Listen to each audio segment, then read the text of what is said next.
Yang kedua, yang rentan juga terjadi kesalahan adalah biaya operasional karena nggak ada digolek-golek dengan cara menjual kulit kurban. Kulitnya didol, duwike digawe biaya operasional. Niki nggih mboten tepat itu. Tidak tepat dan fatal. Akibatnya fatal kalau sampai terjadi penjualan kulit kurban yang tidak sesuai kriterianya, akibatnya fatal. Dalam hadis Kanjeng Nabi riwayat Al-Hakim dikatakan, man ba'a jilda udhiyatihi fala udhiyatalahu.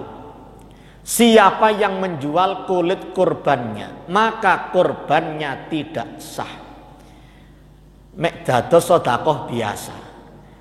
Berarti yang menjual kulit kurban biasanya siapa? Salah satu dari tiga pihak. Pihak pertama pekurban, pihak kedua panitia, pihak ketiga penerima. Pekurban tidak boleh. Iki kurban kula, kurban sunnah. Mangke tolong nggih kulite jenengan kirim ten griya badhe kula sade. Kula enggak ada derek, kula enggak ada rencang tukang sadean kulit. Itu kalau sampai terjadi tidak jadi kurban, tapi menjadi sedekah sunnah biasa dalam tanda kutip. Kurbannya tidak sah. Kemungkinan yang kedua, yang menjual kulit kurban adalah panitia.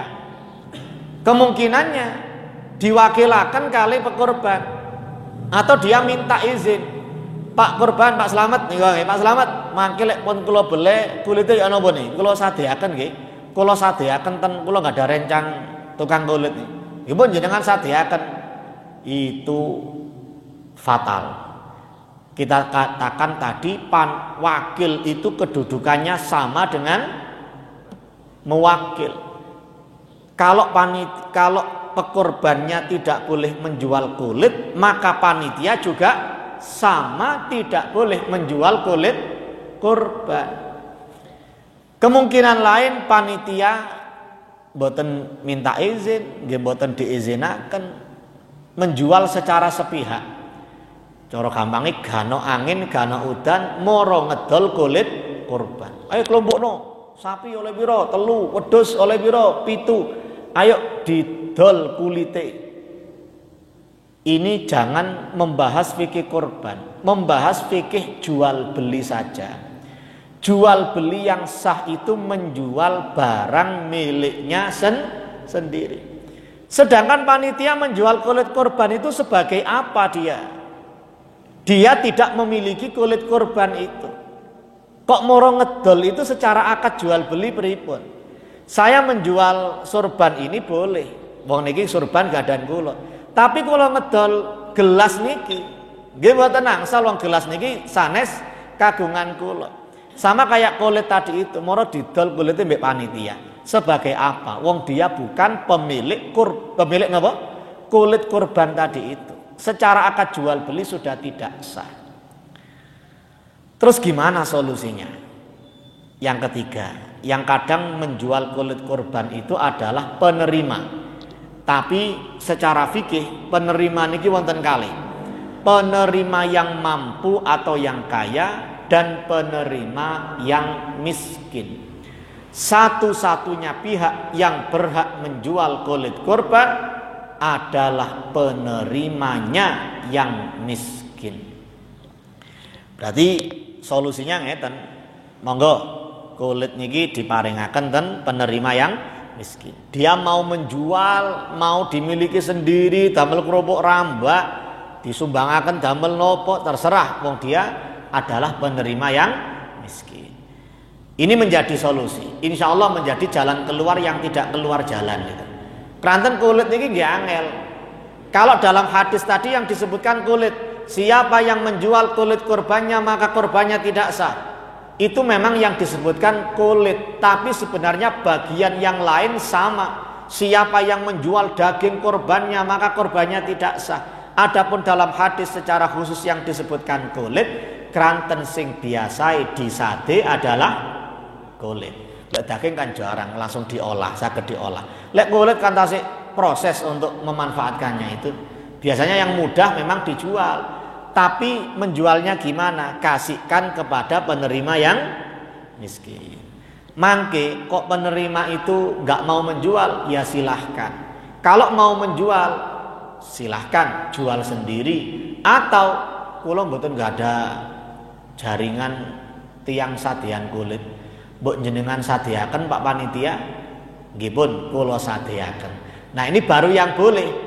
Berarti panitia dalam hal itu bukan lagi menjadi panitia, dia menjadi wakil penerima yang miskin itu untuk menjualkan kulit kurban. Berarti yang boleh orang tadi yang dulunya panitia itu menjualkan kulit kurban sebagai wakilnya siapa? Penerima yang miskin. Gak boleh menjual secara sepihak, gak boleh menjual sebagai wakilnya pekurban. Gak boleh. Atau kulit diparingaken ten tukang potonge. Pun jenengan kula ongkosi kulit niki. Mboten enten biaya operasional iki. Jenengan kula ongkosi kulit niki wae. Alhamdulillah pun nggih.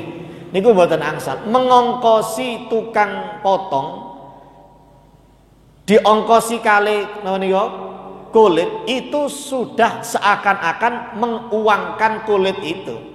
Karena akhirnya dijadikan sebagai ongkos, berarti kan menguangkan itu sama.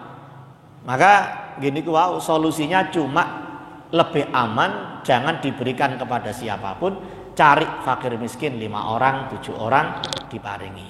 Atau kalau memang tidak ada biaya operasional, sudah kong kali kong dengan mereka di balik layar, nggih. Wis sampean tak kei 3 paket, sampean tak kei 2 kilo, sampean tak kei 1 kilo daging, terus tak tambahi kulit. Lek gelem ngedol ya sampean dol, tak dolno engko gawe operasional panitia sampean sumbangane sampean. Tapi lek sampean gak gelem ngedol wis gak apa-apa, tetep itu. Itu bisa.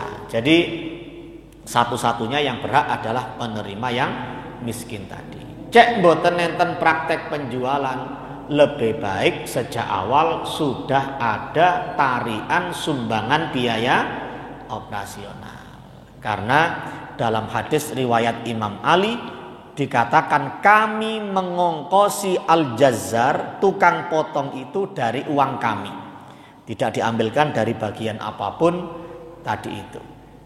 Kalau tukang potongnya dikasih bagian sebagai orang Islam saged, tapi sebagai ongkos mboten saged.